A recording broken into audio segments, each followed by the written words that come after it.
join siang hari ini. Karena saya juga berapa kali Grace juga minta untuk WL, saya juga berapa kali juga ke pending ya, Grace maaf ya, bukan apa-apa karena kendalanya ya di situ, takutnya nggak on time karena situasi yang tidak pasti di jalan.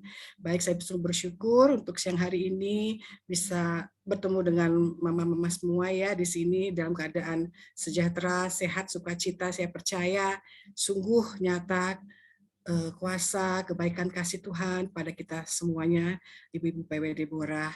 Saya mau bersaksi mengenai keluarga, kata Nova, keluarga yang diberkati. Saya percaya semua keluarga ibu-ibu di sini ada semua di dalam perlindungan Tuhan dan diberkati di dalam kasih Tuhan. Dan saya sangat percaya karena kita adalah anak-anak Allah, anak-anak yang diberi kuasa oleh Allah ya dalam menghadapi apapun juga bisa tetap kuat, tetap tegar ya. Dan saya percaya juga di dalam anak Allah tidak ada istilah kecelakaan dalam arti yang sesungguhnya ya, karena apapun yang terjadi dalam hidup kita ini selalu punya maksud tertentu dan rencana Tuhan dibilang bukan rencana kecelakaan. Jadi saya juga percaya apapun yang mungkin saat ini kita hadapi yang kurang berkenan, kurang baik, saya percaya ada maksud Tuhan di balik itu semuanya. Maaf. Ya. Oke. Maaf. Saya mau bersaksi mengenai keluarga saya. Kebetulan nih, bukan kebetulan, puji Tuhan, kalau kemarin tanggal 28 Februari, tepatnya ya di akhir bulan Februari kemarin, puji Tuhan dapat menikmati kasih karunia Tuhan, bisa menikmati 24 tahun pernikahan saya yang luar biasa, diberkati Tuhan. Diberkati itu bukan soal baiknya saja, tetapi dengan diberkati dengan berbagai persoalan juga tentunya, pergumulan yang luar biasa, itu sudah pasti dan saya anggap itu suatu berkat yang luar biasa yang membentuk saya dan suami menjadi pribadi yang memang Tuhan mau kita lebih indah di matanya. Dengan segala kerendahan hati kita mau diproses, dibentuk ya, dengan segala persoalan yang ada. Juga saya percaya nggak ada rumah tangga yang tidak ada dinamikanya ya, semua dalam proses itu. Tetapi kembali lagi bagaimana kita meresponnya. Mungkin kalau saya boleh bercerita, ini waktunya berapa menit ya Nova? Sebentar kali ya, singkat ya. Ya mungkin lebih enak kita dengar khotbah lebih panjang ya daripada kesaksian saya. Saya mungkin bersingkat saja. Jadi memang sebenarnya saya dan suami mungkin dibilang sudah bertemunya itu berteman dalam arti bersekutu, bukan ya, dari awal pertemanan ya, itu mungkin kalau digabung dengan pernikahan sudah 32 tahun mungkin saya mengenal dia pribadinya, tetapi kami menikah baru 24 tahun baru. Puji Tuhan, walaupun di dalam masa pacaran itu hampir 8 tahun ya, kita memang kenal di kampus ya pada saat itu, dan kebetulan kita berdua memang orang yang senang organisasi. Saya aktif di Senat, suami saya di BPH, dia ketua BPH, saya bendahara Senat. Jadi kita selalu bertemu nih kalau dalam organisasi, dalam meeting-meeting di kampus. Akhirnya ya begitulah, teman-teman jodoh-jodohin ya jadilah itu gitu makanya. Tapi prosesnya berteman dulu dan itu memang ya seru-seruan aja sih awalnya ya, tetapi akhirnya menjadi serius karena memang kalau saya menjalin hubungan itu juga selalu maunya serius, nggak main-main gitu, dan itu memang udah prinsip dari awalnya. Dan latar belakang sih sebenarnya berbeda, dalam arti dia keluarga Katolik, saya Protestan, jadi sempet sih agak ragu, tetapi saya bilang ya kita jalan aja dulu begitu ya, seperti itu. Karena yang mau ya dia sih sebenarnya. Saya kalau awalnya kan nggak, bukan arti apa-apa ya, tetapi kita lihat dulu bagaimana. Nah, kemudian mungkin dalam masa 7 sampai 8 tahun pacaran tersebut ada hal-hal yang kita mungkin miss ya, dalam arti mungkin tidak intens, tidak kualitas dalam komunikasi. Jadi masa lama pacaran itu tidak menjamin ketika masuk dalam rumah tangga kita sudah bisa siap dalam arti menerima semuanya ya, karena tetap aja masih terkaget-kaget. Ternyata ya mungkin karena masa-masa dulu kita kebetulan waktu bangku kuliah tingkat 2 sudah pada bekerja semua, jadi hidup kita tuh dalam lingkungan perkantoran, kampus, kantor, kampus gitu terus bergulir waktu tanpa kita sadari. Ketika sudah lulus kuliah pun saya kebetulan pindah pekerjaan, saya sering banyak di luar kota, jadi mungkin pertemuannya tidak intens dan tidak kurang berkualitas mungkin pada saat itu. Saya anggap sih biasa-biasa saja, tetapi ketika kita masuk dalam pernikahan, disitulah baru kita bisa memahami pasangan kita seperti apa, mungkin dia juga melihat saya seperti apa, yang akhirnya yang tadinya tuh banyak hal-hal yang mungkin latar belakang keluarga juga yang berbeda, ya, dalam arti pembinaan atau masa kecil seperti apa. Kebetulan keluarga juga keluarga yang ya bisa dibilang bukannya maksudnya mau membuka aib keluarga suami, tetapi memang kurang harmonis. Jadi anaknya kebentuknya ya karakternya ya seperti itu gitu ya. Sementara saya melihat papa mama saya luar biasa orang yang takut Tuhan, orangnya harus segala sesuatu harus benar-benar tanya Tuhan dulu, apapun juga itu gitu ya. Jadi ketika saya melihat seorang pemimpin keluarga tidak seperti yang saya harapkan, kekecewaan demi kekecewaan timbul seperti itu ya. Tetapi ya saya pikir proses ya. Walaupun ya ini pilihan, maka dibilang dalam Kristen tidak ada istilah takdir karena semua itu kita yang memilih. Ya, kita harus menjalaninya, apapun pilihan kita harus jalanin. Nah, jadi ya itulah salah satu karakter-karakter yang sangat begitu luar biasa berbeda. Yang tadi saya pikir orang yang kalem itu pasti dewasa, ternyata tidak sama sekali. Jadi artinya memang semua proses, dan saya tahu bahwa Tuhan pasti mau tunjukkan sesuatu ya dalam keluarga kami. Banyak hal yang kami alami. Mungkin keluarga saya juga tidak tahu apa yang sedang saya alami, karena memang saya bukan tipe orang yang keluar menceritakan sesuatu masalah.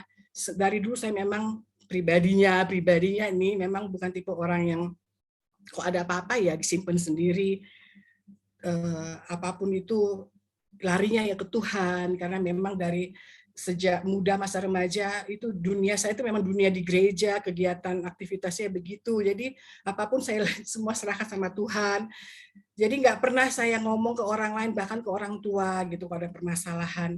Akhirnya ya ketika Tuhan izinkan ada permasalahan yang luar biasa terjadi pun, saya tetap bilang, Tuhan pasti Engkau punya maksud tertentu. Yang pasti saya belajar untuk melihat diri saya, mungkin saya yang banyak kurangnya, saya mau belajar berubah. Saya nggak mungkin mengubah suami saya kalau saya tidak berubah lebih dahulu. Itu yang saya dapat ya, dan saya bersyukur banget Tuhan ingatkan itu. Karena hari-hari saya ketika mengalami pergumulan berat itu, saya memang hanya bertekuk lutut, saya hanya bersimpuh di hadapan kaki Yesus, itu saja yang saya lakukan. Saya bersyukur kalau saya bisa melewati ini Tuhan, saya percaya saya mau lebih lagi hidup sungguh-sungguh dalam Engkau. Saya bilang begitu ya. Jadi banyak hal yang saya alami itu ya semua saya serahkan benar-benar hanya sama Tuhan saja, bukan lari atau bukan curhat ke siapa-siapa, memang hanya saya sama Tuhan saja gitu. Bahkan mungkin kalau mau tanya sama kakak saya nggak ada yang tahu, atau adik saya nggak ada yang tahu permasalahan saya. Tetapi puji Tuhan, akhirnya ketika saya dan suami kita meresponi segala permasalahan ini di hadapan Tuhan, pelan-pelan justru itu yang memang Tuhan mau tunjukkannya, tidak ada yang instan. Semuanya Tuhan tunjukkan, perubahan itu ada, suami saya juga semakin lebih terbuka, karena saya adalah orang yang memang maunya kalau apa-apa dikomunikasikan, dikasih tahu gitu ya, dalam hubungan suami istri kalau ada sesuatu yang tidak benar atau apa.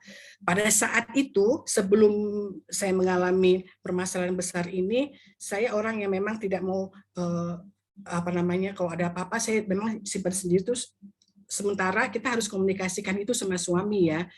Jadi suami nggak tahu apa yang kita inginkan sebenarnya ya. Jadi akhirnya itu yang jadi tidak peka, itu yang menimbulkan clash segala macamnya. Nah sekarang dengan kita mau berubah, kita mau coba terbuka satu sama lain, pelan-pelan memang sih, akhirnya indah sekali akhirnya. Sampai saat ini pun semuanya mulai terbuka, dalam arti dulu kita pacaran 8 tahun itu memang sepertinya tidak mengalami suatu kedekatan yang baik gitu ya, dalam arti hanya ketemu fisik tapi tidak komunikasi yang baik. Nah ketika sampai di ujung di ujung, maksud saya di usia sudah 50 tahun, 52 tahun jalan, 52 tahun ini, baru saya mengalami itu, suami saya juga mengalami itu. Jadi permasalahan yang ada itu membuat kita semakin dewasa gitu. Dan saya bersyukur saya dan suami merespon semua permasalahan ada tuh dengan, kok saya bilang, ya saya tahu, kami tahu larinya kemana, ke Tuhan. Dan puji syukur kalau selama ini dibimbing penuh dengan gembala sidang kami, itu membuat kami semakin menjaga hidup kami, benar-benar hidup yang maunya hidup yang kudus ya, apapun sekecil apapun, pikiran, perkataan, apapun kita benar-benar minta Tuhan tolong mampukan, karena nggak gampang karena apalagi soal karakter ya, di usia udah 50 begini tuh mengubah sesuatu karakter itu sangat berat, tapi kami mau, dan memang sungguh maka ketika kami memutuskan untuk ikut doa puasa 40 hari ini, sekarang hari ke-37 ya, hari Jumat nanti hari ke-40, bersyukur bisa melewati itu. Puasa 12 sampai 20 jam ini luar biasa bagi saya, karena saya nggak pernah mengikuti puasa full. Artinya full itu lebih dari di atas 12 jam. Karena saya punya sakit mah ya yang kronis, jadi sangat nggak kuat ya. Tapi kali ini betul-betul, karena puasa ini bukan soal makan atau minum, tetapi bagaimana kesediaan hati kita mau mematikan kedagingan ini, dan dengan kerendahan hati di hadapan Tuhan, mau merasakan dulu Tuhan Yesus ketika dia dicobai oleh si iblis, bagaimana dia penderitaannya juga. Jadi seperti itu konsepnya ya yang mau kita ambil ya. Jadi saya bersyukur ya, semoga bisa melewati nanti puasa yang ke-40 hari nanti. Dan saya bersyukur lagi bahwa Tuhan sungguh menyatakan kuasa-Nya dalam kehidupan pernikahan kami dengan memberi kami, titipkan anak-anak yang luar biasa, Matthew dan Gwen. Matthew yang di usia menjelang 23 tahun ini, sebentar lagi dia sudah bisa dibilang harus mandiri ya, dan ini juga masih dalam pergumulan juga, karena hidup kita memang tidak lepas dari pergumulan ya. Bagaimana kami saat ini juga betul-betul diminta untuk berserah total pada Tuhan untuk anak kami Matthew yang lagi berjuang penuh di dalam menyelesaikan kuliahnya, yang seharusnya tuh tahun lalu itu sudah selesai di sidang kedua, tetapi itulah banyak hal yang di luar kontrol kita, yang bisa kita atur ya, artinya dari dosennya dan segala macam. Tapi nggak apa-apa, saya bilang sama Matthew, ini kamu pembelajaran buat kamu untuk kamu lebih dewasa, bahwa di luar sana pun kamu belajar, kamu tidak akan selalu menemui orang-orang yang menyenangkan hatimu, yang seide denganmu. Karena perjuangan anak-anakku ini luar biasa banget, Matthew. Dia kebetulan memilih jurusan yang sangat langka bisa dibilang ya, dan bagi saya pribadi cukup sulit, yaitu di fisika nuklir. Jadi di bidang sains yang memang butuh penelitian yang, aduh, saya ngelihat rumus-rumusnya ada, udah pusing kepala saya. Dulu fisika di SMA aja dah cukup kelimpungan, ditambah dengan ini. Saya hanya bilang dalam hati saya ya, abang, kenapa ini yang kau pilih pula gitu ya? Kenapa nggak teknik aja atau terapan yang lebih bisa kamu sudah baku, dalam artian nggak perlu mesti analisa, mengevaluasi apa segala macamnya. Jadi ya memang cukup makan waktu untuk suatu penelitian itu. Nah, sempat mungkin saya mau saksikan sebentar perjuangan anak saya ini luar biasa banget. Jadi dari semester 7 dia sudah mengambil skripsinya. Sidang 1 itu baru selesai setahun, bayangin sidang 1 tuh. Baru bisa selesai, puji Tuhan nilainya bagus. Nah, jadi ketika sidang 2 inilah yang lagi digodok benar-benar sama dosennya, sempat sudah mencapai final, dia mau di sidang Januari kemarin, ternyata kata dosennya ada lagi yang salah ini, di dalam teorinya ini begini-begini. Coba dia kasih paper lagi, kamu bahas lagi. Waduh, saya bilang ini bukan soal waktu, tapi uang juga nih, harus bayar lagi full 1 semester.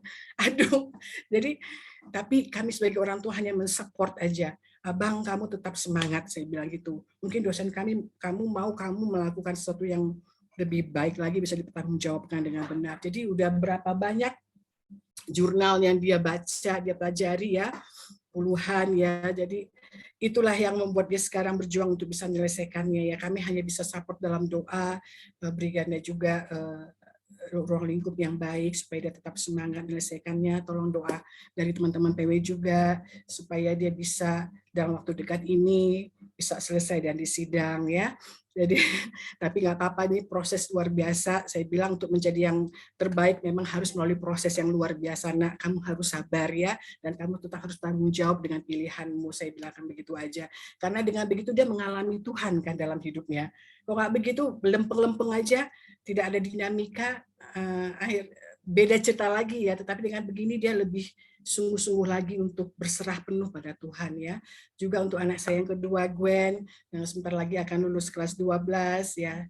Tolong doakan juga semoga dia bisa juga lulus mendapatkan PTN yang diharapkannya melalui jalur undangan kalau memang Tuhan izinkan ya.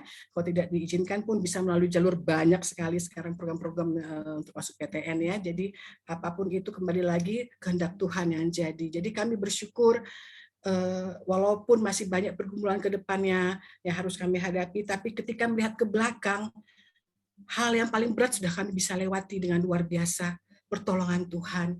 Dan saya yakin ke depan pun Tuhan akan menunjukkan kemurahannya, kebaikannya dalam keluarga kami. Saya percaya karena satu hal ayat yang kami selalu pegang ketika mengalami berbagai hal ya, ayat dalam pernikahan kami saat pemberkatan dulu, mungkin teman-teman bisa sama-sama kita baca yuk dari Mazmur 46 ayat 1 sampai 3 ya. Ini doa dulu kami kalau suka di undangan disampaikan ya ayat kita ya. Allah kota benteng kita. Allah itu bagi kita tempat perlindungan dan kekuatan.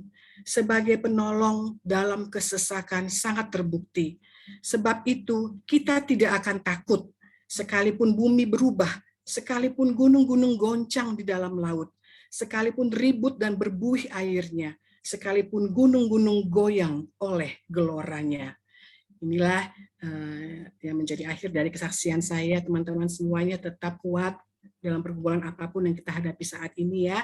Tetap ada damai sejahtera dan sukacita karena segala sesuatu akan indah pada waktunya. Akan Tuhan tunjukkan bahwa tidak ada kecelakaan bagi orang Kristen, tidak ada hal yang gagal dalam orang Kristen ya. Tetapi kita yakin rencana itulah yang terindah. Oke, teman-teman semuanya, biarlah ini menjadi berkat bagi kita semuanya. Terima kasih. Saya kembalikan ke Nova.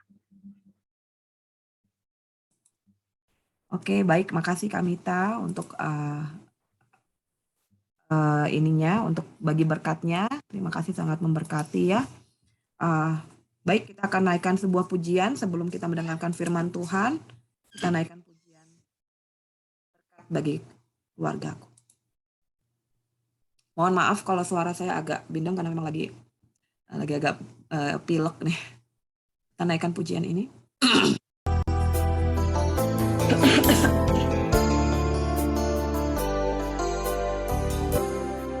Menaikkan pujian ini.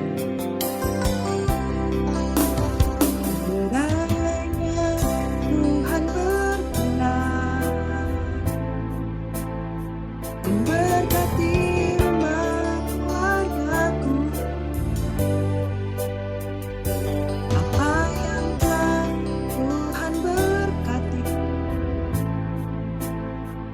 diberkati untuk selamanya.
Silakan Ibu Yola untuk memimpin doa.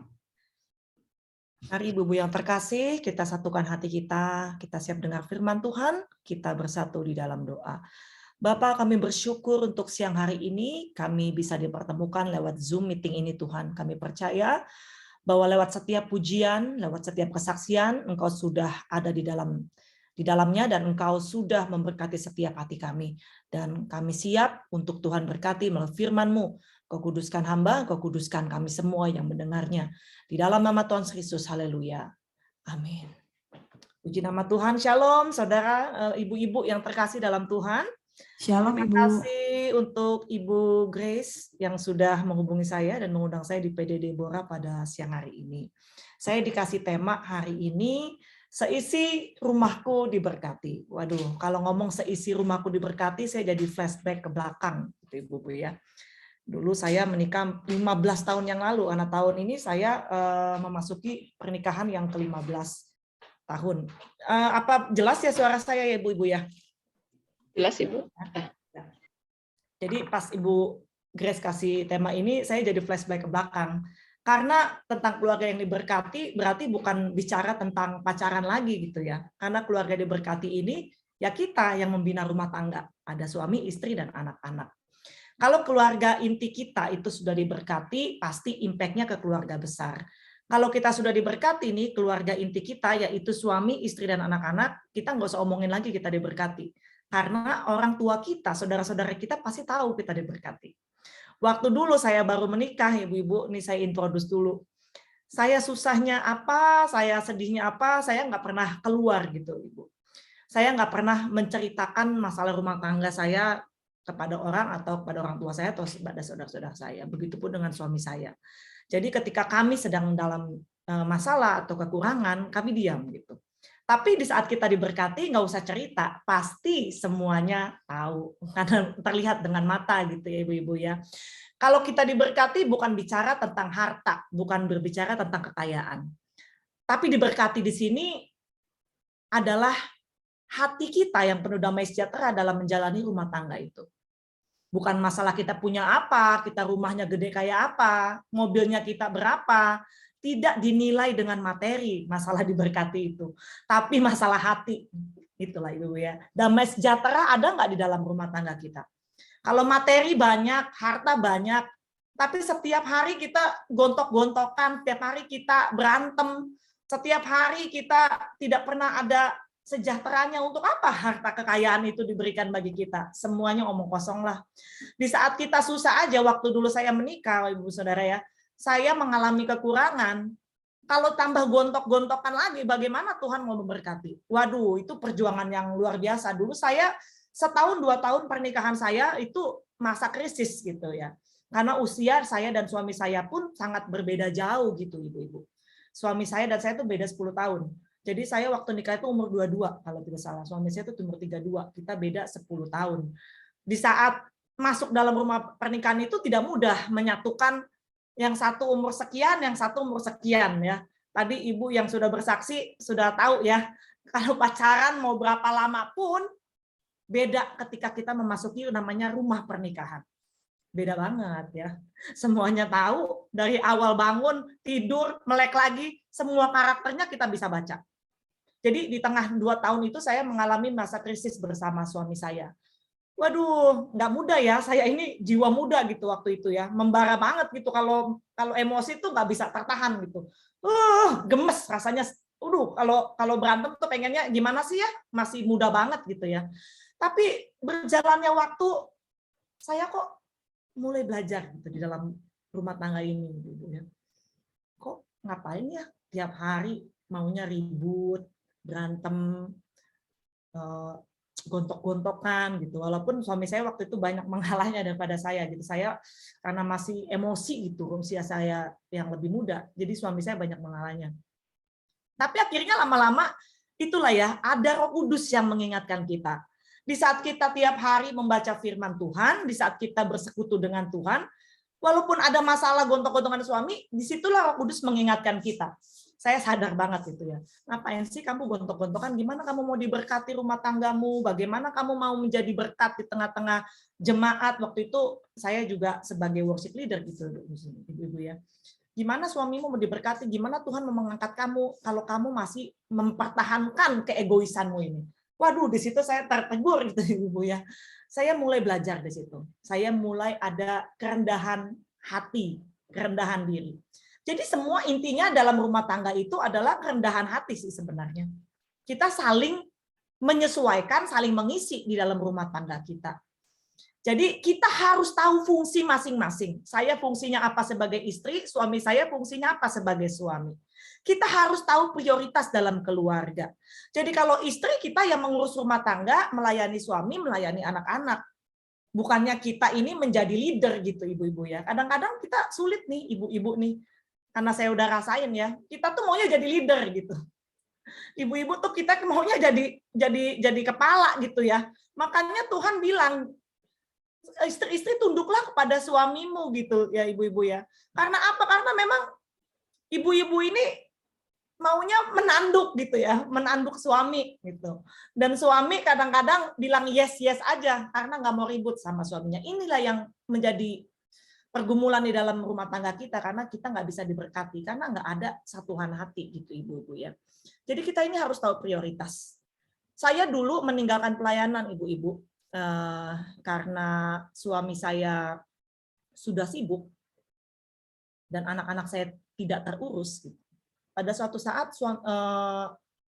pembantu rumah tangga saya itu mengundurkan diri secara tiba-tiba. Saya percaya itu bukan karena kebetulan, tapi karena Tuhan. Di situ saya mengurus anak-anak selama seminggu. Dari pagi saya melek sampai saya tidur lagi. Di situ saya baru tahu bahwa anak-anak saya tidak terurus dengan baik. Wah, saya kaget setengah mati. Anak saya itu yang pertama, bisa-bisanya dia makan dan memuntahkan makanannya di belakang kursi. Wah, saya kaget banget. Saya pikir ada tikus masuk di dalam rumah saya, kemudian nimbun sampah gitu loh di belakang kursi. Tapi kok saya lihat kok ini makanan yang saya masak gitu. Waduh, saya sangat kaget sekali itu. Kemudian saya ditegur Tuhan. Waduh, kamu pelayanan hebat. Suamimu pelayanan hebat. Kamu melayani setiap saat, setiap hari. Tapi anakmu lihat nih begini. Nggak terurus. Jadi bohong. Suruh makan dilepehin di atas itu sampai numpuk loh. Itu tumpukan makanannya tuh sangat banyak gitu. Jadi saya nggak tahu prioritas saya sebagai seorang istri. Akhirnya di situ saya mengambil keputusan untuk berhenti dalam pelayanan. Karena pelayanan itu bukan hanya di gereja. Pelayanan adalah ketika kita bisa menjadi berkat bagi anak-anak kita, ketika kita bisa melayani keluarga kita, ketika kita menjadi berkat bagi anak-anak kita. Jadi harus ada bayar harga gitu. Berani berkorban. Berani bayar harga kita sebagai seorang istri. Karena di sini mayoritas adalah ibu-ibu, maka saya tendensinya lebih ke ibu-ibu ya. Kita baca dari Filipi 2 ayat 1 sampai 5. Namun kita baca ayat yang pertama. Ibu-ibu ya. Nasihat supaya bersatu merendahkan diri seperti Kristus. Jadi karena dalam Kristus ada nasihat, ada penghiburan kasih, ada persekutuan roh, dan ada kasih mesra dan belas kasihan. Jadi kita baca ayat di sini, Ibu. Jadi karena dalam Kristus ada nasihat, ada penghiburan, ada persekutuan roh, ada kasih mesra dan belas kasihan. Jadi rumus yang pertama agar keluarga kita diberkati itu, yaitu harus dengar-dengaran. Harus dengar nasihat.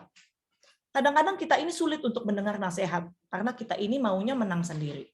Kita taunya kita ini benar, paling hebat, paling benar, paling segalanya gitu ya. Apalagi waktu itu usia saya masih muda. Wah, saya maunya saya paling benar, saya paling hebat gitu. Suami saya tuh salah semua. Saya yang paling benar. Jadi di saat kita mau menerima nasihat, mau mendengar teguran dari suami, tidak mau menang sendiri, tidak menjadi sombong, maka disitulah berkat Tuhan hadir dalam rumah tangga kita. Yang kedua tadi kita baca, jadi ada nasihat, ada penghiburan kasih. Jadi kita harus punya kasih. Belajar mengasihi itu dimulai dari keluarga. Bohonglah kalau kita bilang kita mengasihi orang lain. Wah, saya mengasihi saudara saya mengasihi teman saya mengasihi ya siapalah di luar sana. kalau kita tidak bisa belajar untuk mengasihi orang yang ada di ring satu kita, yaitu suami kita dan anak-anak kita. Seperti yang saya bilang tadi pertama, istri harus tunduk pada suami. Bukan tunduk maksudnya kita dipukulin suami, kita tunduk-tunduk, bukan begitu ya. Maksudnya tunduk itu kalau suami menasehati kita, ya kita harus terima. Karena suami itu adalah kepala keluarga. Jangan kita suami menasehati, kita pasang harga diri, pride, oh nggak bisa. Saya yang benar, saya yang paling jagoan gitu ibu-ibu. Saya dulu begitu tuh kalau suami saya nasihatin, saya nggak mau. No, saya paling benar, kamu salah. Tapi berjalannya waktu, ada Roh Kudus dalam hati kita itu yang mengingatkan kita, oh iya salah. Kamu mau diberkati rumah tanggamu, tapi kamu nggak mau berubah. Wah itu teguran bagi saya secara pribadi loh ibu-ibu. Ketika saya mengalami proses dalam perubahan diri saya itu, mulai Tuhan itu memberkati hidup saya dan suami saya itu step by step. Jadi 2 tahun pernikahan itu saya diproses Tuhan. Dan 2 tahun kemudian itu Tuhan itu memberkati keluarga kami itu luar biasa. Pelan-pelan tuh Tuhan membuka jalan bagi setiap kami. Jadi ada kerendahan hati dari saya untuk mendengar, menerima nasihat suami saya. Dan saya berubah pastinya. Begitupun dengan suami ya. Suami itu kepala keluarga. Ya kalau siang ini saya nggak mau ngomong suami lah ya, nanti saya salah. Kalau suami salah misalnya, ya kita sebagai istri ya berbicaranya baik-baik lah ya, bukan membentak-bentak atau memaki-maki gitu ya. Jadi kalau hati suami atau istri itu kalau udah nggak benar, yang terjadi itu banyak loh. Istri maunya merunduk suami terus, maunya menanduk suami terus. Akhirnya apa? Terjadi luka di hati suami kita. Kalau hati suami kita terluka itu bisa bahaya loh, ibu-ibu. Mungkin suami kita biasa-biasa aja, diem-diem aja. Untungnya kalau suami saya ini tipenya nggak menyimpan masalah. Orangnya, ya mungkin ibu-ibu sudah tahu, orangnya open, nggak pernah nyimpan-nyimpan masalah. Tapi setiap orang tuh punya karakter yang berbeda-beda. Ada orang yang memendam gitu loh. Istri saya marah-marahin, apa segala macam, dia pendam. Karena nggak mau ribut. Akhirnya apa? Di luar itulah suami kita bermain dengan cantik. Gitu. Karena dia tipenya menendam. Kalau suami saya tipenya nggak menendam. Dia kalau marah, plak, plak, plak, plak, selesai gitu. Bukan orang yang diam menendam. Kalau saya nggak benar gitu dia langsung, ayo kamu 1, 2, 3, 4, waduh gitu. Kalau dulu saya lawan loh ibu-ibu, tapi kalau sekarang ya saya mulai merendahkan diri saya dengerin gitu ya. Tapi kalau saya nggak setuju, ya saya ngomong baik-baik. Saya nggak setuju nih yang ini, gini. Karena dulu ini saya orangnya pendiam. Jadi kalau suami saya tuh orangnya terbuka, tak, kalau marahin saya itu minta ampun deh gitu, 1, 2, 3, 4 gitu. Saya simpan sendiri. Akhirnya apa? Saya sakit mah ibu-ibu. Jadi saya selalu kalau habis makan suami saya bilang ini kenapa lo ya dulu? Karena banyak menyimpan. Akhirnya saya mau buang itu. Saya nggak mau jadi sakit penyakit itu di dalam diri saya. Jadi mulai kalau suami saya nasihatin saya 1, 2, 3, 4 dan sebagainya.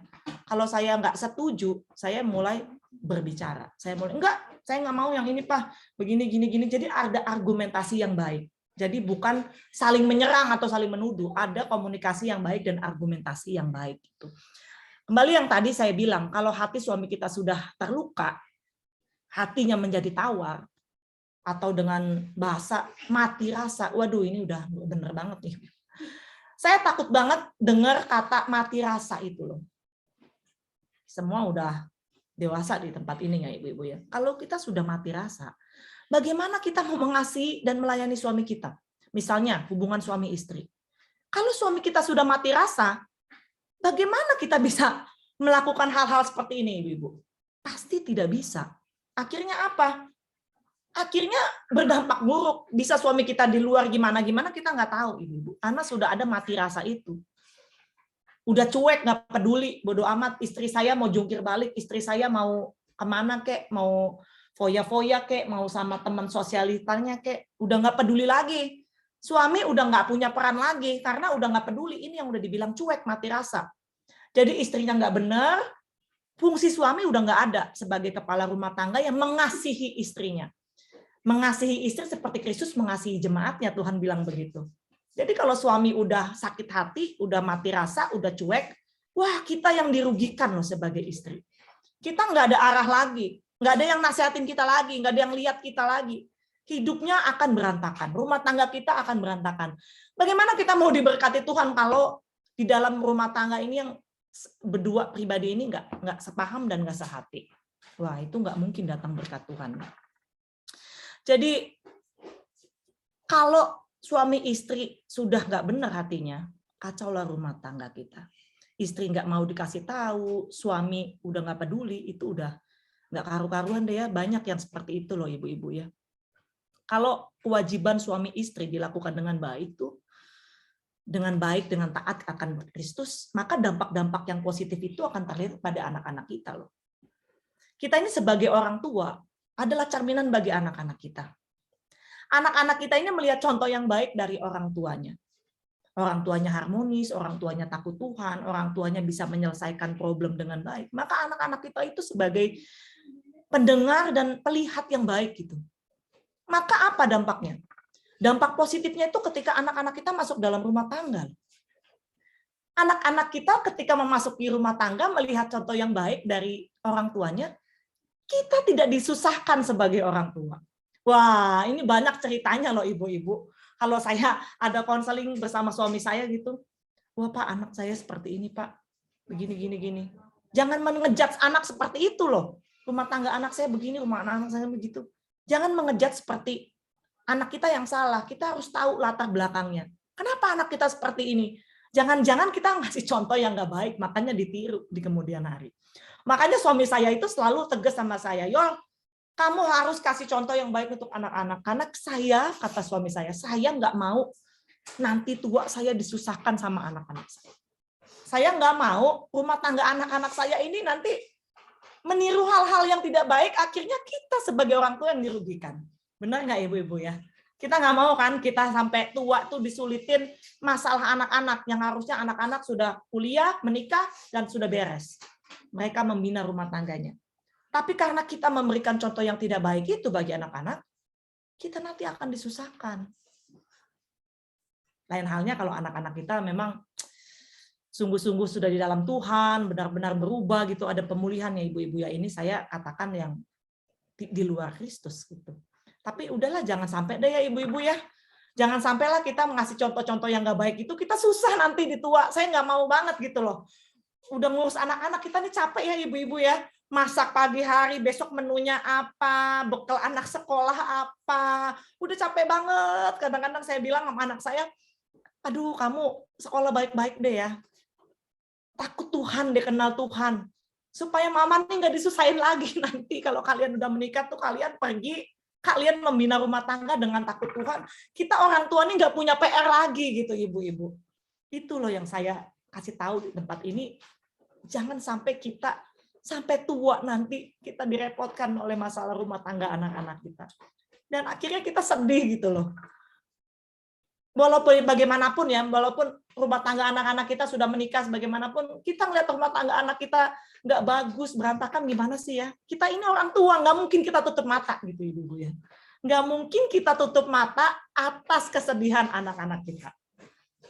Lain halnya kalau mereka diam bersekutu dengan Tuhan sendiri. Kalau sampai nyampe ke kuping kita, ini loh yang nggak enaknya. Wah, itu suami saya wanti-wanti banget sama saya. Jangan sampai kayak gitu, yo. Saya nggak mau disusahkan ketika kita tua nanti, kita kasih contoh yang nggak baik, anak-anak kita menyusahkan kita. Gitu. Jadi kalau orang tuanya harmonis, takut Tuhan, memang di rumah tangga ada masalah, ada problem lah, kita sebagai suami istri suka adu argumentasi dan sebagainya. Tapi kalau kita menyelesaikan baik-baik dan anak-anak kita tahu cara menyelesaikan masalah itu, maka dia pun melihat contoh yang baik. Saya pun kalau saya salah kepada anak-anak saya, atau saya memberikan contoh yang tidak baik, misalnya depan anak saya ada argumentasi dengan suami saya minta maaf loh ibu-ibu. Saya ajak anak-anak saya biasanya ada jam doa tuh malam bersama anak-anak saya. Ketika mau tidur, yang mami minta maaf ya, tadi mami ini kasih contoh yang nggak baik. Tadi mami ada ngomong keras sama papi. Jadi maafin mami lah, nggak boleh itu begitu sebenarnya. Jadi anak-anak pun mengerti gitu ya ibu-ibu ya. Yang ketiga, ada persekutuan roh. Tadi yang pertama, kita harus dengar-dengaran, kita harus mendengar nasihat. Yang kedua, ada kasih. Yang ketiga, kita membangun persekutuan roh. Bagaimana mungkin Anak-anak kita bisa mengenal Tuhan kalau kita sebagai orang tua, khususnya ya ibu yang paling berat sih ya di sini tugasnya, karena kita di rumah gitu ya. Lain halnya kalau ibu-ibu yang bekerja mungkin ada menyediakan waktu khusus untuk anak-anaknya. Tapi kalau ibu yang di rumah, kalau sampai kita enggak mengenalkan firman Tuhan bagi anak-anak, wah ini bahaya. Bangun kerohanian kita. Ada doa pagi. Kita suami istri itu harus doa pagi loh.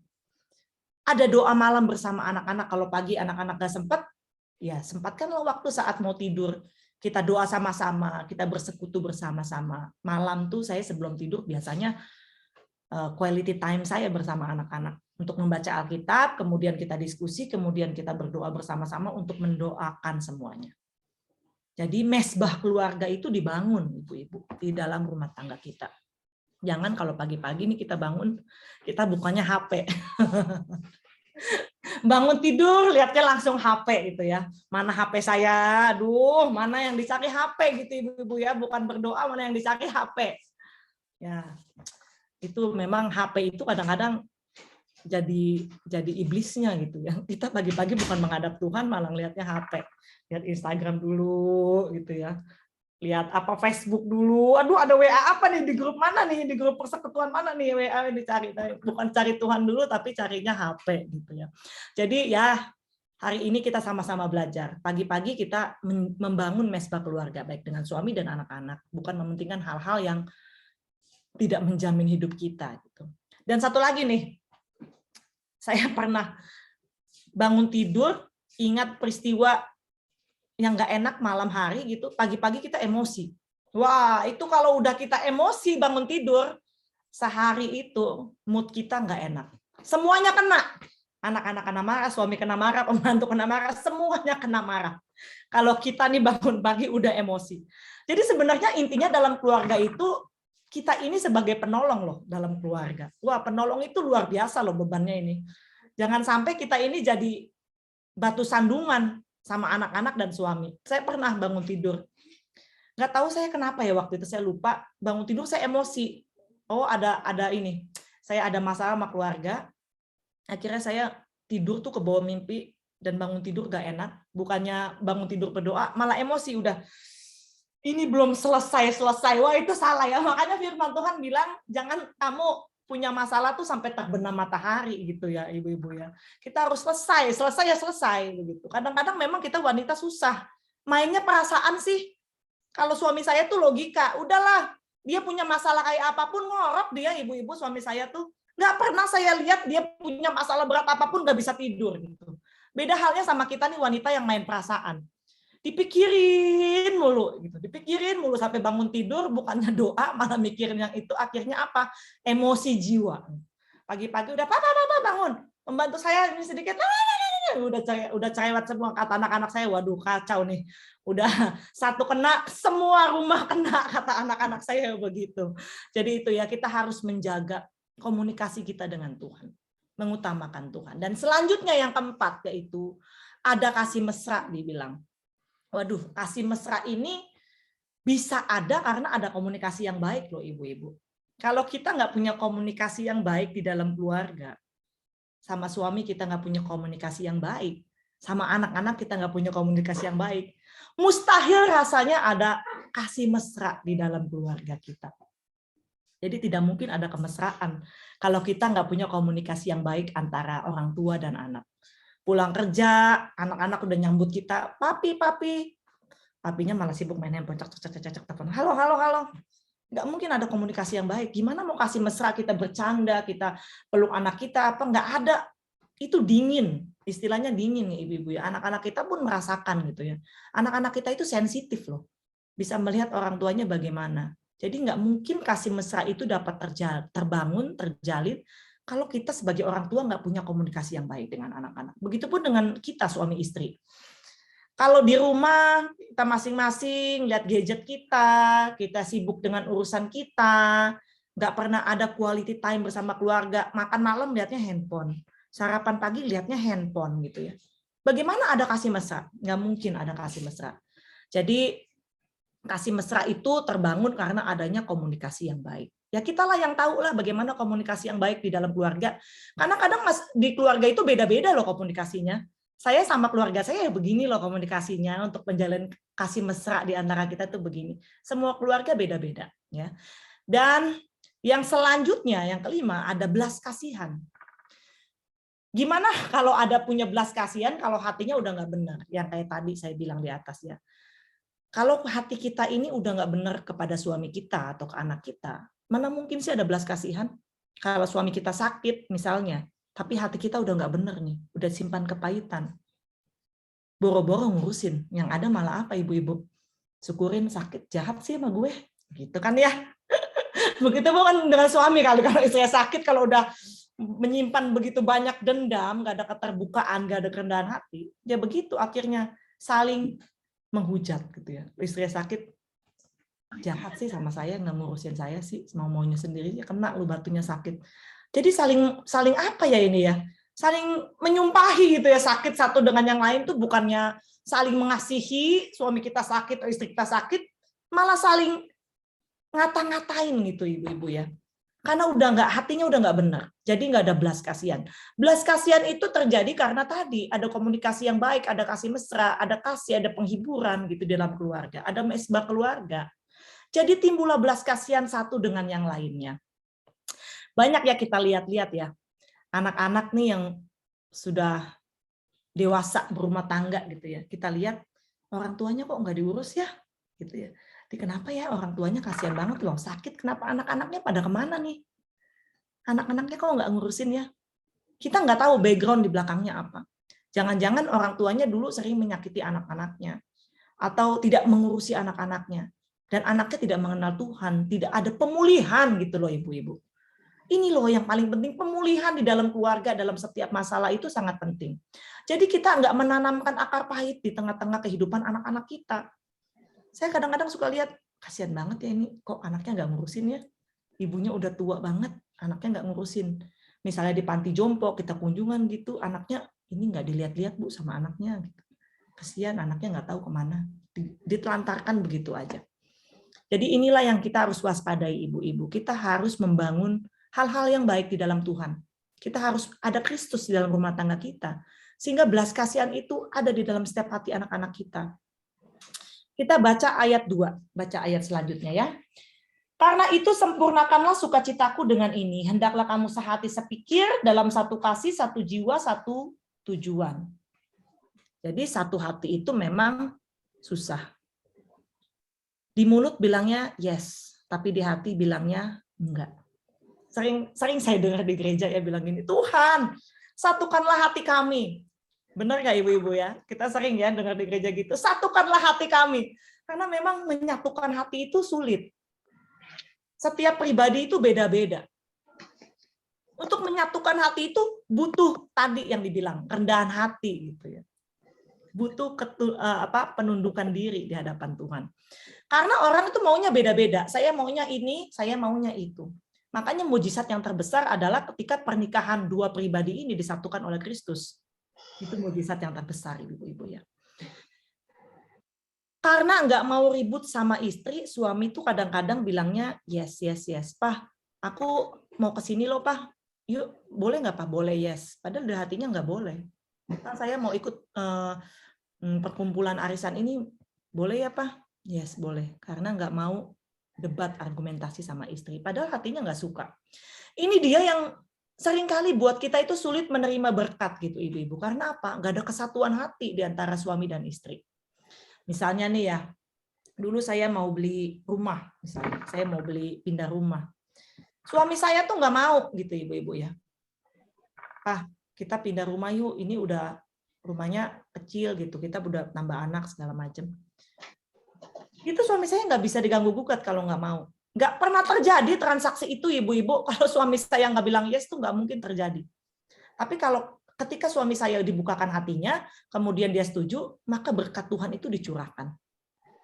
Jadi ada kesatuan hati, ada satu tujuan. Kalau nggak ada kesatuan, akhirnya apa yang kita doakan tuh nggak dijawab-jawab. Karena apa? Karena tujuannya beda, nggak sama. Misalnya anak kita mau sekolah, kita sebagai istri mau sekolah anak-anak kita di international school. Biasanya ibu-ibu gitu ya. waduh, saya mau punya pride lah, anak-anak saya mau sekolah di international school, supaya dia bisa berbahasa Inggris yang baik, supaya punya pergaulan yang high class gitu. Sedangkan suaminya punya keterbatasan ekonomi gitu ya Ibu. Suaminya bilang, enggak lah, Mak. Anak sukses itu nggak diukur dari international school atau sekolah-sekolah yang mahal. Anak kita sukses itu karena anak kita punya hubungan yang baik dengan Tuhan, kita orang tuanya baik, anak kita punya relasi yang baik. Gitu. Jadi udah beda tujuan masing-masing, istri dan suami ini beda.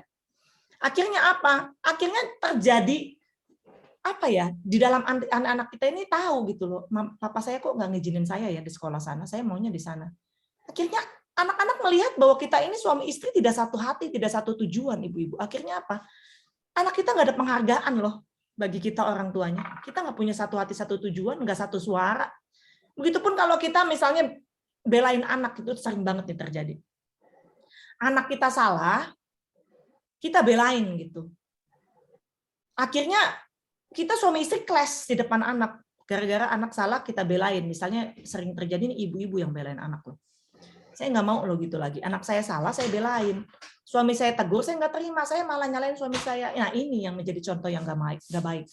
Kita sebagai orang tua harus satu suara dalam mendidik anak-anak. Dampaknya apa? Anak-anak kita ada penghargaan terhadap orang tua. Itulah yang tadi saya bilang. Nanti ketika anak kita dewasa itu baru terasa dampak-dampaknya. Jangan dididik dari sekarang tuh anak-anak tuh hal-hal yang nggak benar, hal-hal yang nggak baik. Kita yang akan dirugikan pada saat kita tua. Jadi anak tuh dikompor-komporin yang nggak benar oleh kita ibu-ibu gitu. Tuh papa kamu yang gini, papa kamu tuh gini. Itu jadi anak itu punya frame yang nggak baik terhadap papahnya. Atau begitu pun dengan sebaliknya. Suami kita ngomporin anak-anak kita, mama kamu tuh yang gini. Akhirnya punya frame yang nggak baik di anak-anak kita. Akhirnya apa? Kemudian hari kita yang susah. Anak-anak kita ngelawan loh. Nanti anak-anak kita akan ngelawan terhadap kita orang tuanya dan kita yang disusahkan. Gitu ya ibu-ibu ya. Jadi jadilah contoh yang baik untuk anak-anak kita. Melihat papa mamanya satu tujuan, satu suara dalam mendidik anak-anak. Jadi berkat Tuhan itu didatangkan bagi keluarga kita.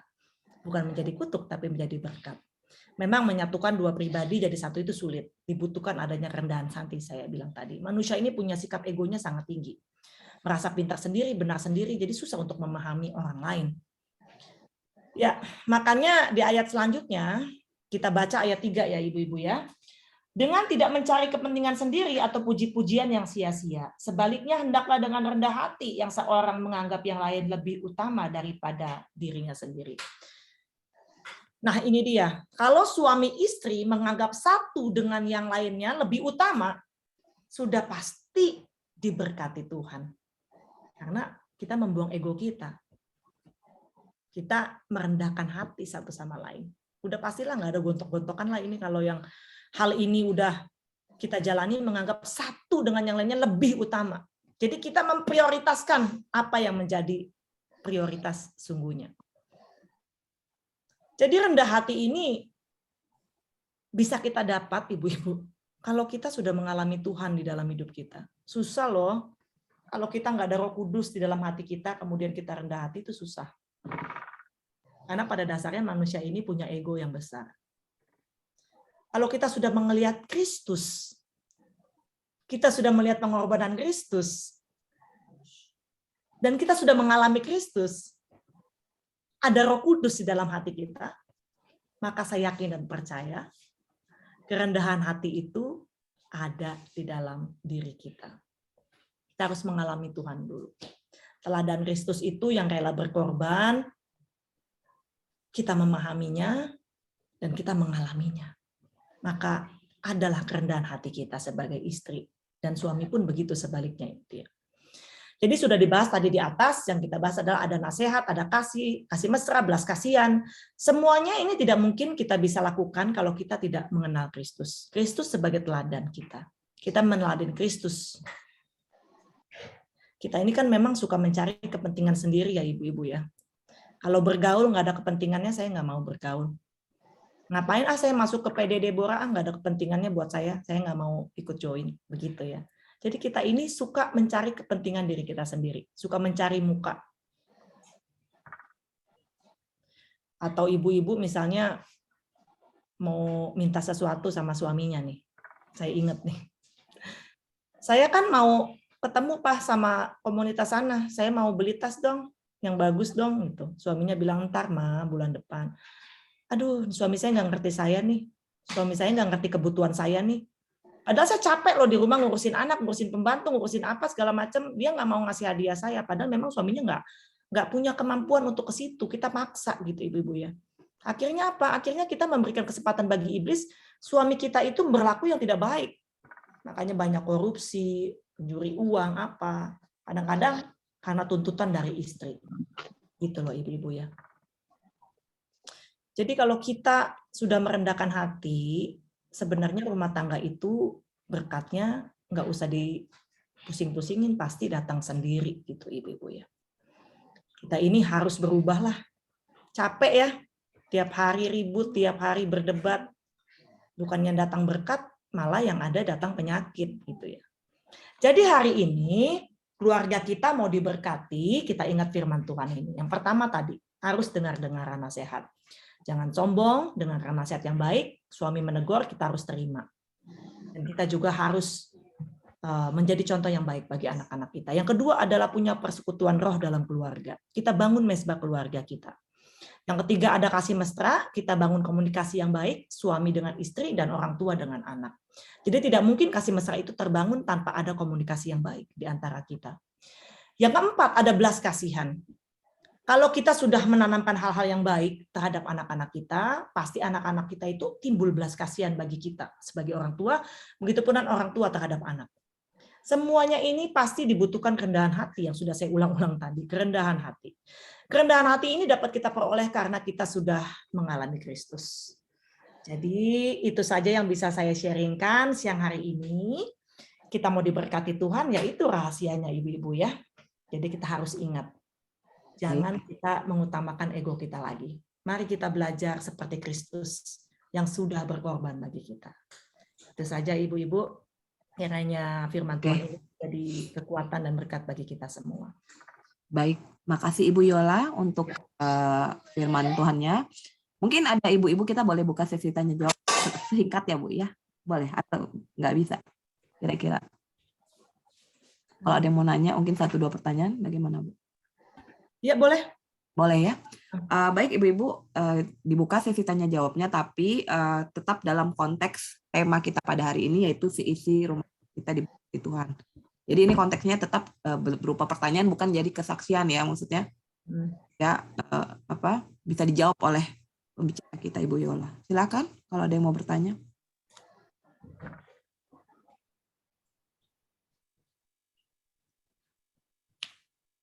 Ya, silakan kalau ada yang mau bertanya. Langsung buka mic aja, silakan. Masih pada malu-malu kayaknya, Bu. Ada? Mungkin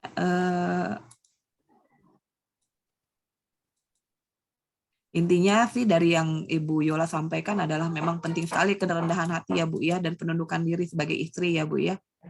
Sekalipun mungkin istri sudah menjadi leader di mana-mana, di organisasi mana-mana, tapi memang perlu kita menundukkan diri ya Pak Bu ya. Tahu posisinya, ya kita harus tahu posisinya sebagai istri itu apa, sebagai suami itu posisi kita apa gitu ya.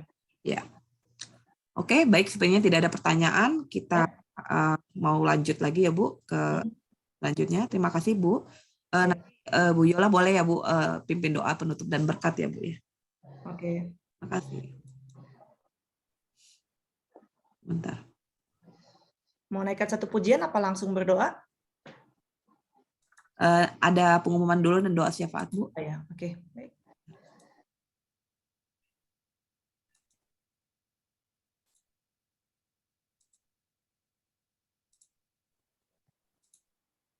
Oke.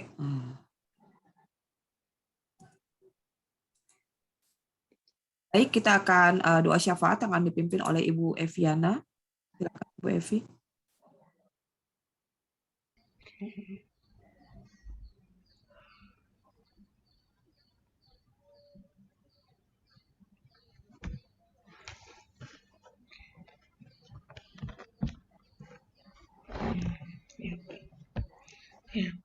Mari kita bersatu hati untuk menaikkan doa syafaat kita. Tuhan Yesus, kami mengucap syukur dan terima kasih Tuhan. Pada sore hari ini kami boleh berkumpul bersama untuk mendengarkan firman-Mu. Terima kasih Tuhan untuk firman yang telah Kau tabur kepada kami Tuhan. Biarlah kami sebagai istri-istri Tuhan, kami boleh melakukan apa yang telah difirmankan. Kami dalam satu keluarga, kami boleh dengar-dengaran kepada suami, kami ada kesatuan roh, kami ada kasih sayang, ada kasih mesra, dan terlebih ada kerendahan hati. Kami mengucap syukur Tuhan Yesus untuk semuanya Tuhan. Biarlah Roh Kudus yang memampukan kami istri-istri untuk boleh menjadi tiang doa, menjadi panutan bagi anak-anak, menjadi pendamping hidup bagi suami kami. Kami mengucap syukur Tuhan untuk semuanya Tuhan, untuk pendampingan hidup para suami kami Tuhan. Dalam setiap rumah tangga kami mengucap syukur Tuhan Yesus. Kami boleh ada kesatuan hati Tuhan. Kami mengucap syukur ada kesatuan hati dengan pasangan hidup kami, dengan anak-anak kami. Biarlah semuanya Tuhan Yesus Engkau tambah-tambahkan bagi kami. Dan apabila ada teman-teman yang mengalami masalah di dalam rumah tangganya, Tuhan Yesus kiranya juga Engkau yang turut campur tangan, Engkau yang celikkan hati kami dan juga pasangan hidup kami boleh bersehati Tuhan untuk membina rumah tangga yang baik dan menjadi contoh bagi anak-anak kami. Terima kasih Tuhan Yesus, kami percaya pemulihan-Mu Tuhan boleh terjadi di dalam rumah tangga kami yang mengalami permasalahan. Kami juga menyerahkan Tuhan Yesus untuk anak-anak kami yang saat ini untuk kelas 6, kelas 9, dan kelas 12 yang saat ini sedang menghadapi ujian ataupun TO ataupun ujian praktek.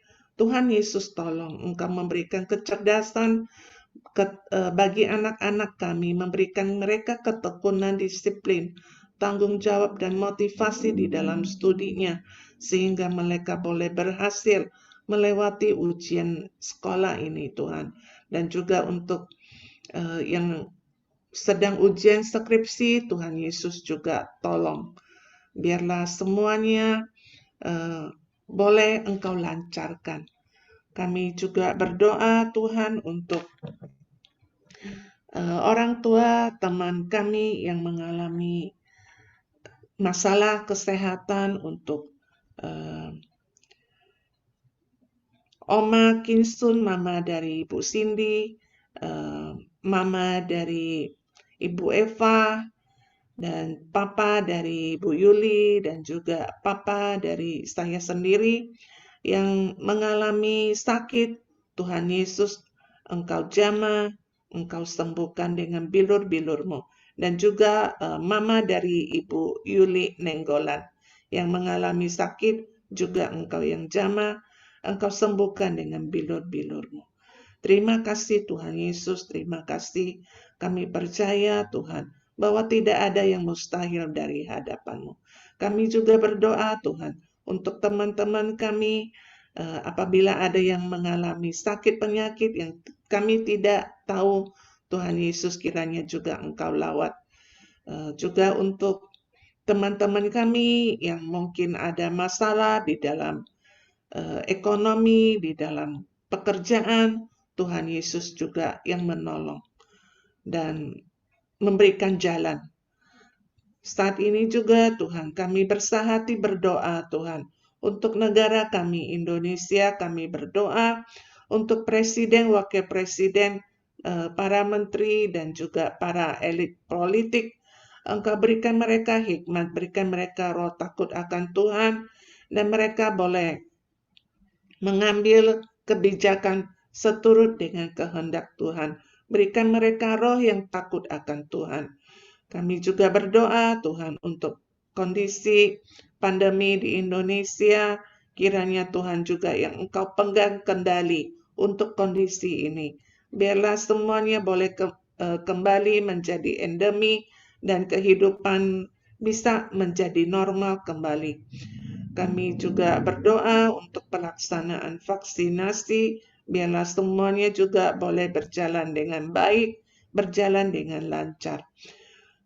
Saat ini juga kami bersehati Tuhan, mendoakan untuk krisis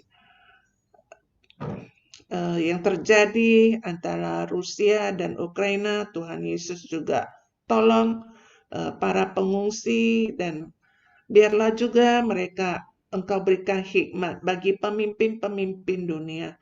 Biarlah peperangan ini jangan sampai terjadi merembet. Engkau yang tolong Tuhan Yesus. Engkau melihat kesungguhan dan melihat penderitaan yang ditimbulkan. Engkau juga yang menolong Tuhan. Terima kasih Tuhan Yesus, terima kasih. Kami juga bersehati mendoakan untuk Ibu Yola bersama keluarga. Engkau terus-menerus memakai Bu Yola beserta Pak Petra dan anak-anak. Engkau pakai mereka lebih heran lagi di dalam pelayanan. Berkati kehidupan mereka. Terima kasih Tuhan Yesus, terima kasih. Engkau sungguh baik, Engkau teramat baik. Dan Engkau sudah mendengarkan seru doa kami. Hanya di dalam nama Tuhan Yesus Kristus, kami telah berdoa mengucap syukur. Amin. Puji nama Tuhan. Bapak-Ibu Saudara yang terkasih dalam Tuhan, kita sudah mendengar firman Tuhan, kita sudah bersama-sama menaikkan pujian kepada Tuhan, dan kita sudah berdoa bersyafaat bersama-sama. Marilah kita sama-sama bersatu hati. Kami percaya Tuhan, Engkau sudah mendengar setiap seruan kami, Engkau sudah meneguhkan setiap hati kami, dan Engkau telah mengubahkan seluruh hidup kami, sehingga kami menjadi pribadi yang diperkenankan oleh Tuhan. Mari angkat dan arahkan hati kita, ibu-ibu yang terkasih. Tuhan memberkati engkau dan melindungi engkau. Tuhan menyinari engkau dengan wajahnya dan memberi engkau kasih karunia. Tuhan menghadapkan wajahnya kepadamu dan memberi engkau damai sejahtera. Diberkatilah kita semua di dalam nama Tuhan Yesus. Haleluya. Amin. Tuhan memberkati. Amin. Terima kasih Ibu. Terima kasih Bu Yola. Sebelum live Bu, boleh foto sebentar ya Bu ya. Sebenarnya masih ada pujian tadi, tapi nggak apa-apa. Pengumuman dulu ya Kak Grace ya. Oke, terima kasih untuk Ibu Yola untuk pelayanannya pada hari ini. Tuhan berkati Ibu, keluarga ya, lebih lagi. Terima kasih juga pada ibu-ibu yang sudah berkenan hadir dalam PW Deborah hari ini. Saya bersyukur ya, ibu-ibu semakin semangat untuk mencari kehadirat Tuhan. Saya mengundang ibu-ibu untuk join dalam persekutuan doa online PW Deborah di tanggal 23 Maret. Di jam 2 tetap ya dengan Zoom. Nanti untuk prayer leader-nya akan diumumkan lebih lanjut. Untuk yang rindu memberikan persembahan, nanti bisa ditransfer ke rekening bendahara Deborah atas nama Ibu Juliani Ratnawati, atau nanti bisa boleh juga japri saya atau japri Ibu Juliani. Itu saja, terima kasih, Tuhan memberkati. Baik, kita foto sebentar ya Bu Yola ya, jangan live dulu. Oke, baik ibu-ibu, kita mau foto sebentar. Kita boleh buka kamera, berikan senyuman yang termanis. Bentar saya. Oke, Kak Emma. Oh, lagi pada ini ya. Oke, udah sehat? Mari Bu Jenny, Miss Nata, Adri, Kak Vin. Ya, Silakan boleh buka kamera sebentar ya. Udah cantik-cantik nih. 1, 2, 3. Oke, terima kasih. Ya, kita akan berjumpa lagi ya 1 minggu lagi ya. Ya. Terima kasih banyak untuk semuanya. Ya, tetap semangat dalam Tuhan. God bless. God bless you. Ya, mohon Ya, Ibu. Hati kita semua. Ya. Thank you ya Kak Emma. Terima kasih semua. Dadah semua ibu-ibu. Dadah, sampai jumpa. Berkati.